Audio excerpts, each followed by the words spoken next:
Yo conozco este ministerio desde que se creó. Precisamente estamos celebrando 25 años. Este año y casualmente se cumplieron, yo no sabía, el día que yo entré aquí, el 8 de agosto. La sigla del Ministerio de las Culturas, las Artes y los Saberes se llama Mi Casa.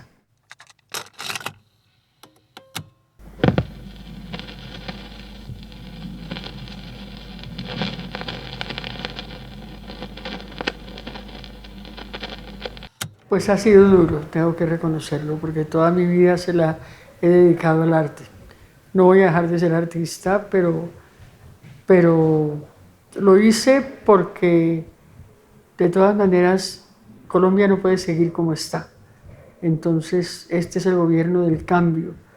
Entonces asumí ese desafío porque precisamente por la sensibilidad de artista siento que esto tiene que cambiar y si yo puedo aportar, pues por eso lo decidí, aquí estoy. Nunca he sido funcionaria antes en nada, nunca lo pensé, nunca aspiré, nunca lo esperé. Me cayó absolutamente de sorpresa, pero hubiera sido muy diferente en otra administración. Pero en este momento yo creo que hay un espíritu social de cambio. O sea, si se logra la paz, vale la pena cualquier sacrificio. Vale la pena haber dejado la Candelaria, vale la pena haber dejado la corporación temporalmente, porque yo sigo de todas maneras escribiendo, o sea, yo me presento como artista y ministra.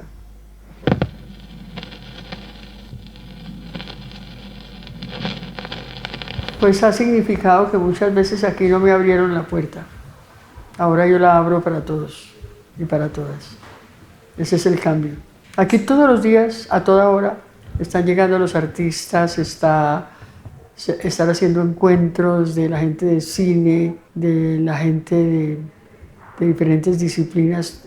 Todo el tiempo hay encuentros. Este es un ministerio de puertas abiertas. No de puertas físicas abiertas, sino de puertas mentales abiertas. O sea, abrirnos al cambio ya. Nosotros decimos que el cambio social es un cambio cultural o no es. Si no hay un cambio en el imaginario, es muy difícil pensar en un cambio social, es muy difícil pensar en la paz, es muy difícil pensar en convertir a Colombia en una potencia de la vida. Es muy difícil. Entonces, pues desde acá estamos trabajando por el cambio cultural. Uno de los ejes que vamos a trabajar es la cultura de paz. Otorgarle a la paz la dimensión cultural que no la ha tenido.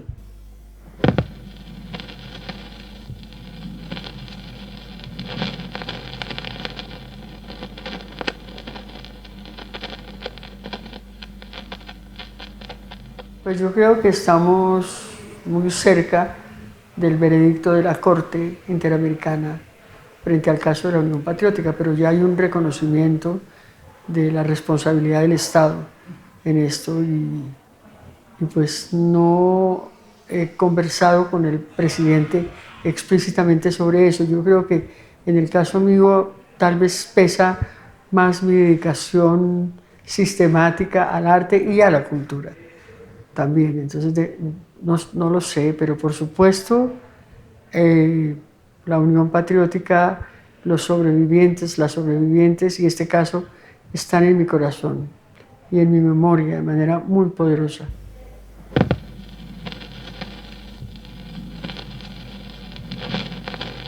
Por un lado, el cambio en el imaginario tiene que ser un fundamento del Ministerio de la Cultura. Por otro lado, en los 100 días vamos a hacer como una especie de estallido cultural, como un piloto de cómo pensamos que puede desarrollarse este gobierno, y entonces en ese estallido cultural pues vamos a realizar muchas actividades. Y una de ellas es con las universidades. Entonces vamos a hacer un piloto como de una especie de servicio social cultural para que los estudiantes vayan a las regiones más apartadas, los estudiantes de arte y de cultura vayan a esas regiones a hacer talleres, pero no solamente a ensayar, a enseñar, sino también a aprender, porque en esas regiones hay regiones donde es como una paradoja. mucha miseria y mucha riqueza cultural, que no está reconocida. Esa es la tragedia de Colombia.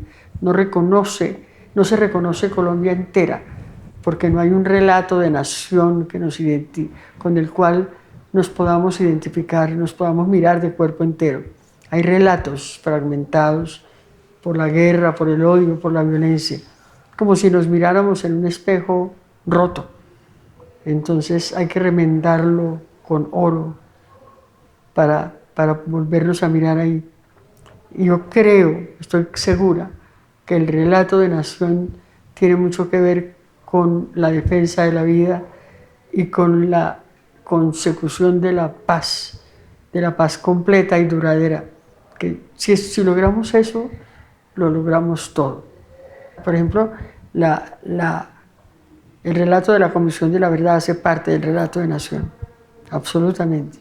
Lo que necesitamos es identificarnos con ese relato, socializar el relato de la Comisión de la Verdad. Vamos a hacerlo.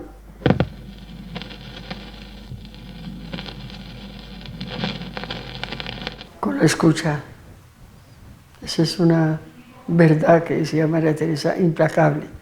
La escucha está, es decir, uno cuando a uno no le interesa algo, no lo oye, no lo escucha. Hay una parte del país que no escucha los relatos de la paz, que no escucha a las víctimas, no la puede escuchar. Las víctimas han sido abiertas, inclusive han hablado con los victimarios, han perdonado antes de que les pidan perdón, por ejemplo.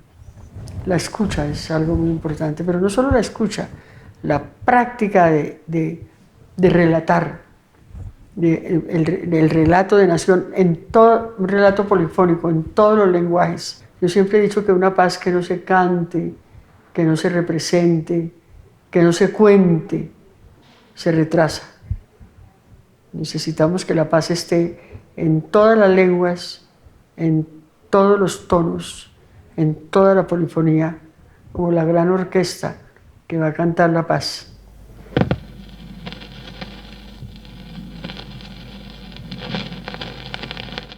Sí, claro, total. Por ejemplo, incluso el teatro fue sacado de los grupos. Hay una serie de grupos que se dedican cada uno a una disciplina artística. Y yo llego aquí y no está el teatro. Imagínate lo que yo puedo sentir. Sí, no voy a decir que hubo una censura explícita, ni mucho menos, pero hubo una falta de escucha frente a algunas disciplinas. Entonces no hubo escucha, muy poca.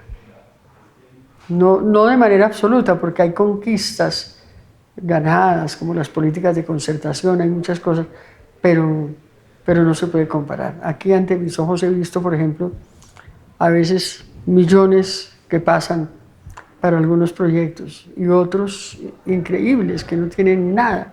Es demasiado, es decir, en la cultura también se ve la desigualdad.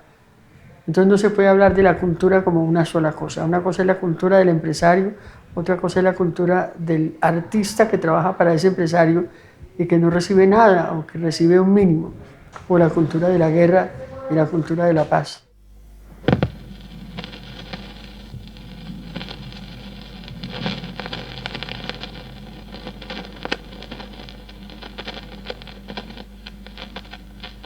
Pues la pandemia generó poner al desnudo el modelo. O sea, nunca se había visto tan claro el modelo neoliberal que nos ofreció casa, carro y beca a todos.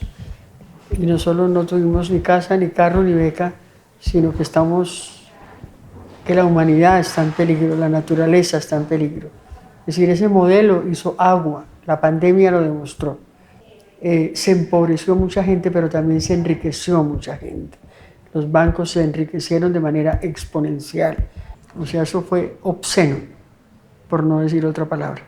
Estamos en un gobierno con una altísima sensibilidad social y esa sensibilidad hace parte también de la mirada que el presidente y que el ministro Ocampo tienen del arte y de la cultura. Ellos se comprometieron a examinar eso, no ahora, digamos, en relación a la Carta de los Ministros. Llevamos desde hace más de 2 semanas, 3 semanas, trabajando de la mano con los cinematografistas, trabajando con ellos, haciendo encuentros también con los ministros para que la actividad artística, cultural y la cinematografía no se vean afectadas. ¿Y usted hasta ahora ha tenido respuesta del ministro Campo? Sí, claro, ya hizo una respuesta que si había algún problema se iba a mejorar, se iba a examinar. Yo espero que así sea, estoy segura que así va a ser. Pero pues la última palabra la tiene el Ministerio de Hacienda.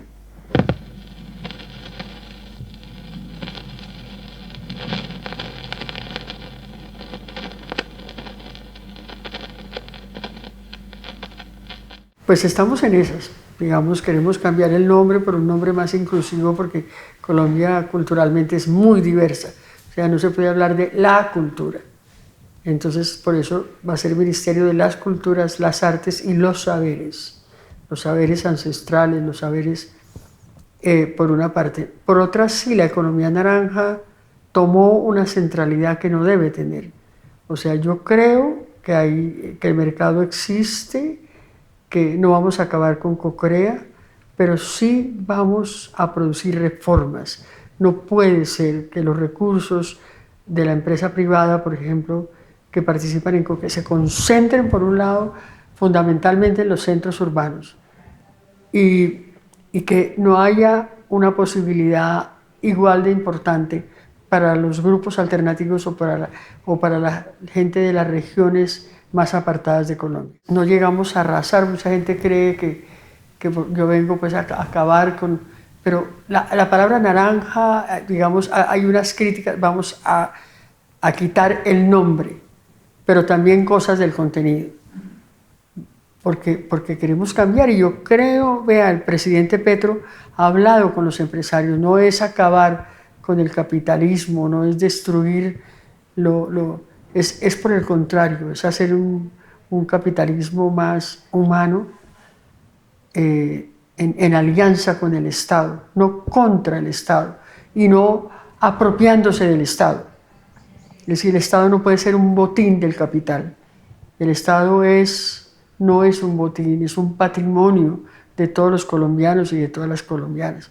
O sea, tanto derecho tiene el campesino que toca la flauta de millo en la región más apartada de Colombia, como el artista de estrato 6 de la ciudad de Bogotá. Eso pienso yo, y estoy segura que no me equivoco. Es decir, ¿cómo vamos a estar nosotros en contra de que haya beneficio tributario para la gente que le aporta la cultura? Lo que pasa es que ese beneficio tributario, yo estoy segura que podemos hablar con los empresarios. O sea, hemos podido hablar con los militares, con los altos mandos. Entonces, igual podemos hablar con los empresarios, estoy segura. O sea, la responsabilidad social empresarial funciona. O sea, no mirarlos como enemigos de la cultura. Esperamos que no lo sean.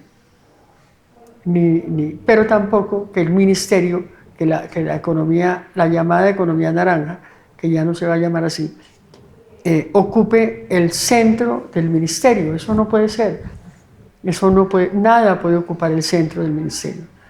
O sea, el ministerio es descentralizado, digamos. Ese es el ministerio que queremos hacer.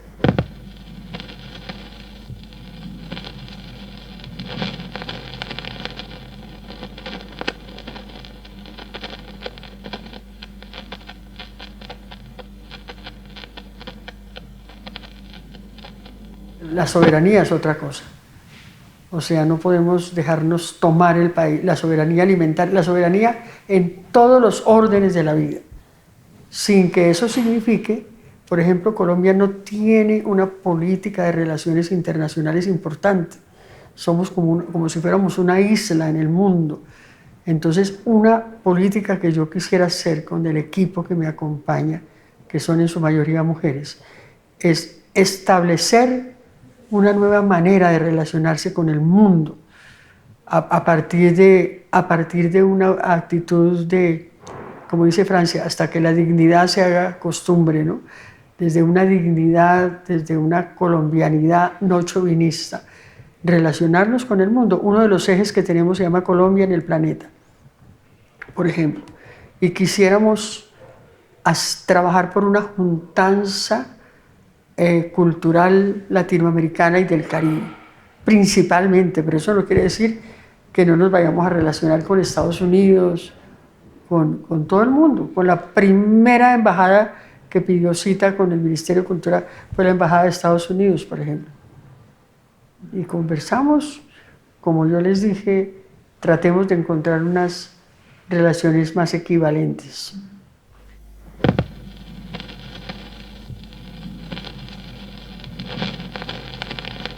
Fantástico. Ella quiere hacer un festival colombo-africano. A mí me encantó la idea y yo le dije, no, todo el apoyo, y entonces lo vamos a planear ahora dentro del estallido cultural y también darle un espacio muy importante a la cultura del Pacífico, que es una cultura riquísima además. Francia, la presencia de Marcia en la vicepresidencia sacó lo mejor de los colombianos y también lo peor, porque también hay una parte de este país que es tremendamente racista. Pero es una mujer extraordinaria y vamos a trabajar con ella desde el Ministerio de Cultura.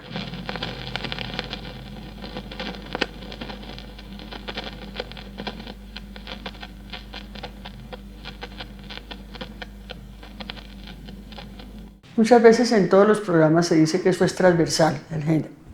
Pero aquí no solamente será transversal, porque a veces decir esas cosas tan generales, eso es como decir todo y no decir nada. Va a haber un programa especial de género aquí desde el Ministerio. Y va a haber también una consideración muy grande por la gente que trabaja en el Ministerio. O sea, aquí en general ha sido muy jerárquica y muy vertical la relación. Pero a mí me interesa mucho que la gente del Ministerio entienda lo que estamos haciendo, desde la señora amable que nos sirve el agua aromática, que sepa cómo, para el sitio donde está trabajando y que sepa que a ella la tenemos en una altísima consideración. Porque si no empezamos aquí por la casa, entonces, ¿de qué vamos a hablar afuera? La sigla del Ministerio de las Culturas, las Artes y los Saberes se llama Mi Casa.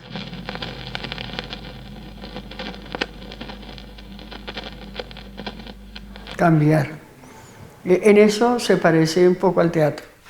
Yo siempre decía que yo hacía teatro para cambiar el mundo. Aquí también sigo en las mismas. Y con el equipo vamos para adelante. Nada nos va a detener. Que la gente sepa que nada nos va a detener. Hemos recibido también ataques. ¿Cómo se siente con esos ataques? Estoy acostumbrada. Sobrevivir en la Unión Patriótica con los ataques mortales, terribles. Pues uno nunca se acostumbra a eso en realidad. Eso duele, pero es más el entusiasmo por el cambio que el dolor.